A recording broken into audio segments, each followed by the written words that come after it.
श्री स्वामी समर्थ जय जय स्वामी समर्थ।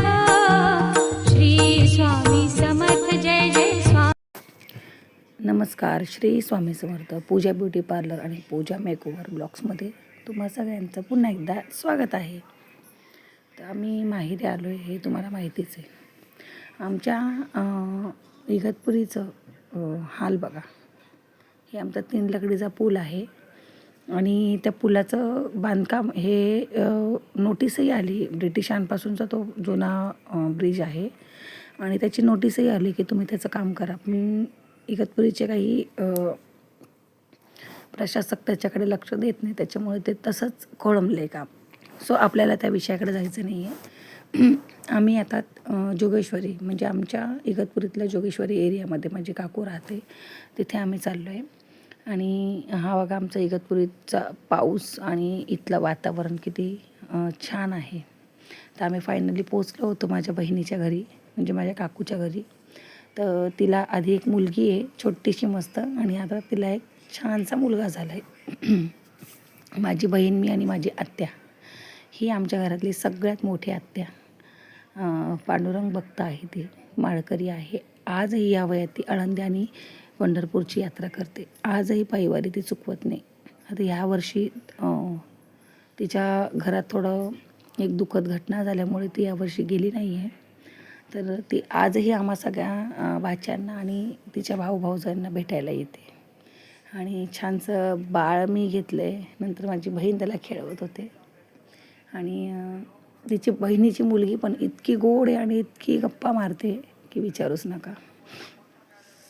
ही आत्या, आमचं जुना माणूस हे आता एकच राहिले, म्हणतात ना, ही लास्ट पिढी जुन्या माणसाची। ही माझी मुलगी तिला व्हिडिओ द्यायला खूप लाज वाटते आणि ती खूप तिला अनकम्फर्टेबल वाटतं। सो हा जोगेश्वरीमधला एरिया आहे, माझ्या काकूच्या घरासमोरचा एरिया आहे। आणि आम्ही फायनली त्यांना बाय करून निघतच होतो। आत्या बोलली की मला यायचं आहे तुझ्याकडे घरी टिटवाळ्याला। तर मी तिला बोलली नक्की ये। तर तिला आम्ही बोललो की पाऊस खूप आहे, तू घरात थांबते, ती काही थांबली नाही। तर माझी काकू पण आम्हाला सोडवायला येत होती। तर काकू बोलली की इथे पुढेच बाबा दरबार तुम्ही ओळखत असाल, कानिफनाथांचं आमचे ते मंदिर आहे, खूप प्रसिद्ध मंदिर आहे तिकडे। त्यांच्या मंदिराच्या खाली शंकराचं मंदिर त्या बाबांनी बांधले।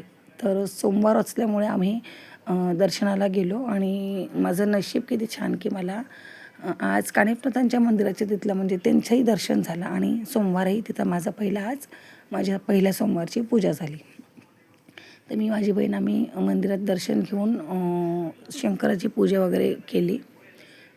अभिषेक वगैरे तर आम्हाला करता नाही आला, कारण की असं म्हणतात की शंकर भगवानांना जे पाणी आपण वाहतो पिंडीवर, ते पाणी हे आपल्याच घरचं असावं आणि दुसरीकडचं जर तुम्ही वापरत असाल तर जी काही थोडीफार दक्षिणा असते ते ठेवायची असते, नाही तर ती सेवा आपल्याला रुजू होत नाही। म्हणून तिथूनच मी अभिषेकासाठी पाणी घेतलं आणि तिथे जी यथासांग जी मला ठेवता आली ती दक्षिणा मी ठेवली। ऑलरेडी तिथे पूजा लोक करत होते, मग आम्ही पूजा केली, दर्शन घेतलं आणि पटकन आम्ही वर कानिफनाथांचं मंदिर आहे तिथे दर्शनासाठी आम्ही निघालो।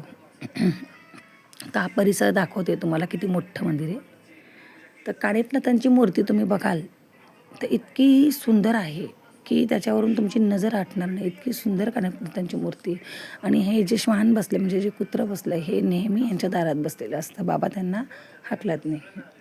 आणि इथे तुम्हाला काहीही प्रॉब्लेम असलो घराचा, आर्थिक, कोणी नजर लावली तुम्हाला किंवा काय, तर असं म्हणतात की इथे 5 खेट्या केल्याने तो प्रॉब्लेम दूर होतो।